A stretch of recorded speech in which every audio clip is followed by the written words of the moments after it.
en este momento en el mercado de valores internacional. Buenas tardes, bienvenido. Hola Mariano, un gusto estar en tu programa de nuevo. Alberto, entre las cosas que quisiéramos conversar contigo, hablábamos a finales del año pasado, queríamos ver cómo estás viendo el comportamiento que está teniendo en este momento el mercado. Vemos mucha volatilidad, Sí. sectores que caían la semana pasada fuertemente y hoy vemos que han vuelto a rebotar, casos como el Bitcoin o todo lo que tiene que ver con el mundo cripto, Ujú. esto de GameStop, también lo que ha pasado allí, que quería saber cómo estás evaluando la conexión esta Bit con Tesla, qué está pasando y cómo lo estás viendo, si crees que esto es parte o sigue siendo parte de lo que hablábamos a finales del año 2020, de que estaríamos todavía en una burbuja que no termina de explotar y no sabemos cuándo va a ser. Sí, yo creo que han pasado muchas cosas interesantes durante el año 2021. Arrancó con mucha volatilidad, tal cual como tú lo mencionas.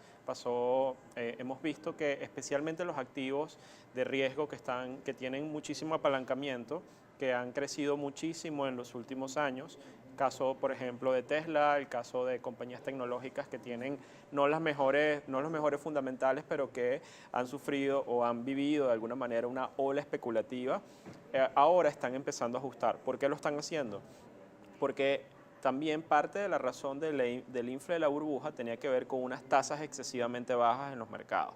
Y al comienzo del año 2021 hemos visto un fuerte repunte en las tasas, por ejemplo, en el bono a 10 años en Estados Unidos, que es un referente, ha aumentado muchísimo desde estar el año pasado cercanos a 0,60%, hoy está en 1,40, subiendo más de 6%. Entonces este nivel de apalancamiento, en lo que las tasas empiezan otra vez a subir, empiezan a generar estrés en estos activos que son fuertemente apalancados y empieza a haber unas liquidaciones como lo estamos viendo ahora en el mercado. Entonces este es un proceso natural de desapalancamiento en todo mercado que está muy inflado. Cuando las tasas empiezan a subir, pinchan la burbuja como pasó en el año 2000 con la burbuja.com y como pasó en el año 2007 con la crisis inmobiliaria. Todos esos procesos de desapalancamiento en aquella oportunidad ocurrieron solo después de un aumento importante en las tasas de interés.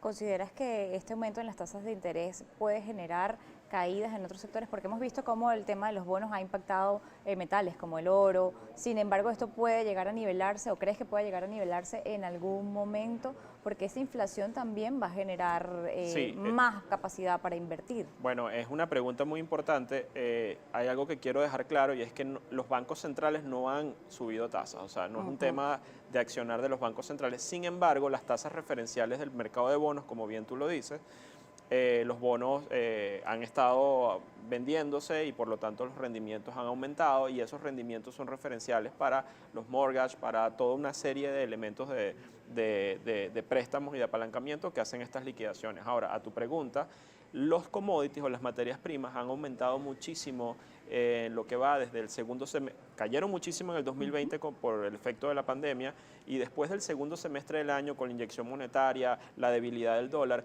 hicieron que el índice de commodities, petróleo, granos, maíz, soya, metales, subieran con mucha fuerza, especialmente metales industriales como el cobre, etcétera.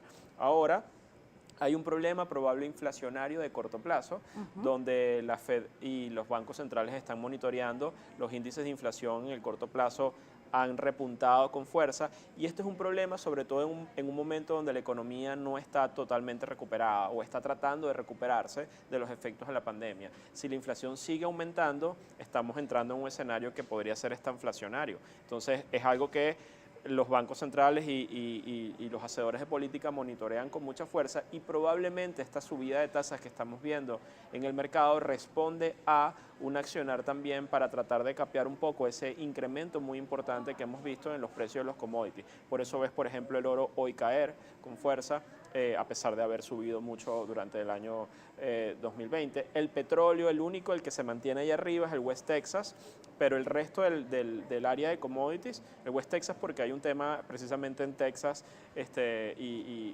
con la porque los tormenta. inventarios tampoco son lo que se esperaba. Sí, pero digamos que el petróleo ahora que está en $63, el WTI, por ejemplo, la gente lo dice, no, está en 63, quizás no es un precio tan elevado, pero con estas condiciones económicas que hay, esto es el incremento en la factura del precio de energía para, por ejemplo, el consumidor estadounidense sería un impuesto muy importante y pone en jaque la recuperación económica si sigue aumentando muchísimo el precio. La participación de la Fed comprando valores por más de $120.000 al mes, el tema de las ayudas que se están pensando, los planes de ayuda financiera, ¿crees que pueden llegar a impactar también el comportamiento en los mercados y lo que está haciendo hoy día la gente en el mercado? Sí, bueno, la Fed sin duda ha impactado los mercados, la Fed y todo el resto de los bancos centrales.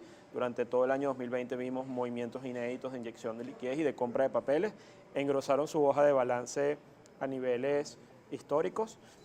Ahora lo que estamos observando, ella continúa haciendo la compra pero a un ritmo mucho más moderado y esto probablemente va a tener un impacto en el dólar que pueda tener un rebote.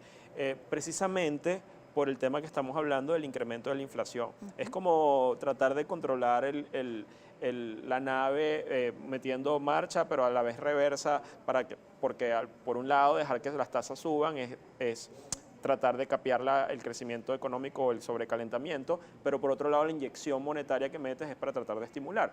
Y ahí lo que está sobre la mesa es el paquete de estímulo de 1.9 trillones que quiere aprobar la administración de Biden, que ha estado muy criticado por los republicanos. Todavía eso está en pleno debate, probablemente la semana que viene se apruebe el paquete y es un paquete que ya está discutido, el mercado lo ha digerido en cierta manera y la propia administración de Biden no habla de un plan de estímulo al paquete, sino es un plan digamos, de relief, de ayuda inmediata para las personas que están sufriendo todo el tema de la pandemia y sectores específicos. Pero más allá de eso hay mucha incertidumbre con respecto a lo que es la continuidad. Digamos que este plan para mí en lo particular ya está descontado por el mercado y el mercado lo que espera es bueno, analizar realmente cuál va a ser, cómo se va a ejecutar ese plan al final del día. ¿Crees que efectivamente los inversores están analizando lo que está pasando en el mercado o la gente está tomando posiciones por un tema de especulación y de áreas que probablemente mucha gente no conoce ni sabe cómo se maneja? Casos como las criptos, casos como Tesla. ¿Qué está moviendo el valor de esas acciones? Me lo respondes al regreso de la pausa porque tenemos que irnos al corte. Ya volvemos. Válido. Continuamos en Noticias Globovisión Economía. Estamos conversando con Alberto Cárdenas, director de SAFE. Te dejo una consulta antes de irnos a la pausa y es si los inversores efectivamente están analizando lo que están haciendo en este momento en el mercado. Veo tomar posiciones por una serie de acciones o de instrumentos que quizá dentro del común del mercado no tienen el mayor sustento para uno saber qué los está moviendo o qué está pasando con ellos o por qué efectivamente podrían ser o no rentables y vemos ganancias excesivas. Y quería consultarte casos como las cripto, el avance desproporcionado que ha tenido el Bitcoin, el caso de GameStop.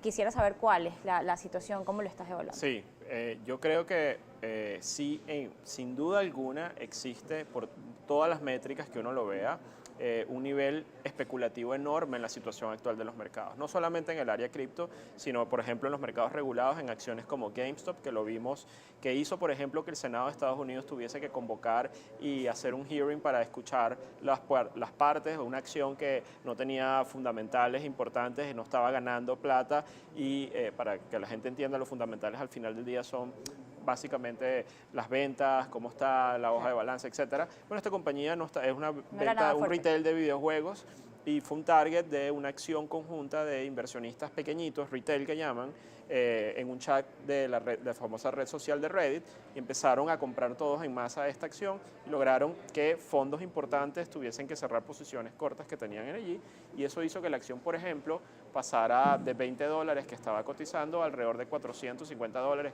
subidas por arriba del 2.000, 3.000% en una cuestión de 4 o 5 días. Es un fenómeno que se ve en un proceso, digamos, aderezado por el tema de las redes sociales, por el tema de los estímulos y por muchísima publicidad alrededor del tema de ganancias rápidas. Sin duda, esto en mi opinión, estamos viviendo un momento de burbuja en los mercados y es uno de los momentos más peligrosos para todos los inversionistas. Hay, por supuesto, inversionistas que sí saben lo que están haciendo, que entienden los riesgos que hay ahora en los mercados, pero hay una gran masa de personas que están entrando ahora a los mercados sin ningún tipo de información, en unos niveles que son extremadamente altos y que eventualmente, cuando se produzca el proceso de desapalancamiento, van a sufrir las consecuencias que tienen que ver con, bueno, obviamente pérdidas en sus carteras y en su portafolio, como ya está pasando en acciones puntuales. Casos como lo que ocurría, esta alianza, o bueno, el impulso que le daba Tesla al Bitcoin, viene impulsado porque, ¿qué buscan allí? Bueno, yo no sé, ahí el personaje es Elon Musk. La verdad es que el Twitter de Elon Musk se ha convertido en una especie de culto para muchas personas. Yo admiro muchísimo a Elon como ingeniero y lo que ha hecho, pero creo que ha tenido una actitud desde el punto de vista de mercado bastante especulativa, recomendando cosas no solamente como en el caso de Bitcoin, que me parece una de las criptomonedas la mejor, pero él ha recomendado, por ejemplo, una moneda que se llama Dogecoin, que es de un perrito, que la moneda no tiene ningún tipo de valor o función y mucha gente se ha metido a especular en esa moneda, han subido mucho el precio, pero eventualmente es aire, en mi opinión. Y bueno, sí, Tesla tuvo una posición muy importante de Bitcoin en su balance. Y siguiendo un poco los pasos de otro inversionista grande, se llama Michael Saylor, que hizo posiciones también institucionales por arriba de los $2.000 millones. Sin embargo, en mi opinión, a mí me parece que en el caso de Tesla puede ser un error. Le ha salido muy bien porque el Bitcoin ha seguido subiendo, es una posición probablemente de largo plazo, no lo sabemos, pero si eventualmente el Bitcoin llegara a corregir con fuerza, como lo ha hecho históricamente en cada uno de sus grandes rallies, es parte de su naturaleza, bueno, Tesla obviamente va a tener un impacto importante en su balance. ¿Qué dices tú de esas apuestas que hablan de que el Bitcoin puede llegar a $145.000?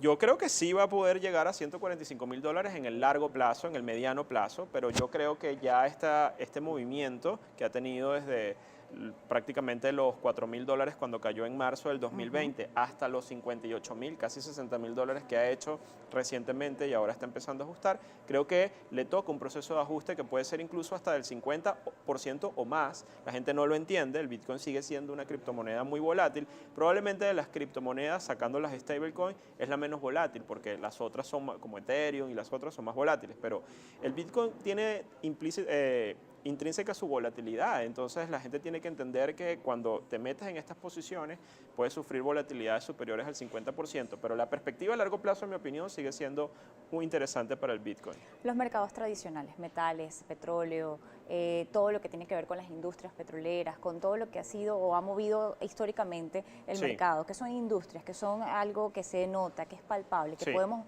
medir y que podemos saber. Yo creo que estamos en un momento estelar en ese sector particularmente, en las industrias como energía, por ejemplo, metales, commodities en líneas generales. Los commodities vienen de vivir un ciclo bajista impresionante desde el año 2008, que acaba de terminar en el año 2020, porque el petróleo hizo cero, llegó a cotizar en valores negativos. Ahora el petróleo ha tenido un rebote muy importante con el resto de los commodities, pero probablemente veamos ajustes de algo de volatilidad en el corto plazo, pero ya se está observando que estamos probablemente en el inicio de un ciclo alcista en el área de commodities y eso genera unas perspectivas muy interesantes para las compañías que están en ese sector, como las compañías de energía, las petroleras, las compañías agrícolas, también las compañías de energías renovables que se pueden reinventar en medio de ese contexto.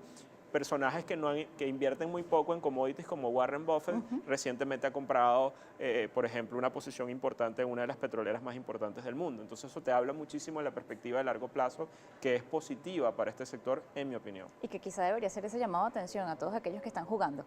Correcto. A los videojuegos, pero con el mercado. Sí, y muy pocos tienen la racionalidad de esperar los momentos adecuados y entender, digamos, estas dinámicas de los ciclos. Y en el tema de los ciclos, si tú comparas, por ejemplo, el Nasdaq y estas compañías tecnológicas que están súper, digamos, infladas en su precio y lo comparas contra las compañías del sector energía, las compañías de energía sí realmente tienen valoraciones racionales y vale la pena verlas con atención porque probablemente en el largo plazo van a ofrecer valor a los inversionistas frente a estas que probablemente tengan un ajuste en el relativo corto plazo. Finalmente, Alberto, como siempre quisiera consultarte y eres parte de quienes brinda formación para entender el mercado. Hablabas en el inicio de este programa sobre el tema de las ganancias rápidas y fáciles. Nada se gana fácil y mucho menos en el mercado. Quisiera tu reflexión final sobre esto y sobre la importancia que tiene para cada uno formarse antes de por decirlo de una manera, inventar o aventurarte dentro del mercado con tu capital. Totalmente, y la gente ve esto como un tema, se ha convertido en un gran casino, sobre todo cuando ves movimientos tan extremos, la gente lo llama la ganancia rápida, pero los mercados son una moneda de doble cara, ves los beneficios pero tienes el riesgo. La clave aquí es formarse, es entender el perfil de riesgo de la persona y saber que cuando te expones al mercado estás corriendo unos riesgos y esos riesgos deben estar asociados a tu perfil, a tu condición. Para eso, bueno, existe, digamos, puedes acudir a un asesor financiero profesional o también puedes formarte poco a poco y entender que este es un proceso de mediano y largo plazo para obtener y ver retornos. Esas ganancias rápidas que se ven de manera directa, bueno, son cosas de muy corto plazo, pero en el tiempo se diluyen y más bien castigan a los inversionistas. Así que el consejo es educarse y buscar asesoría. Te agradezco habernos acompañado la tarde de hoy en Noticias Globovisión Economía. Alberto Cárdenas, director de SAFE, estaba con nosotros la tarde de hoy. Así llegamos al final. Recuerda, como siempre, nuestras redes sociales. @economía_gb o @mmartinez_gb. Siga con la programación de Globovisión.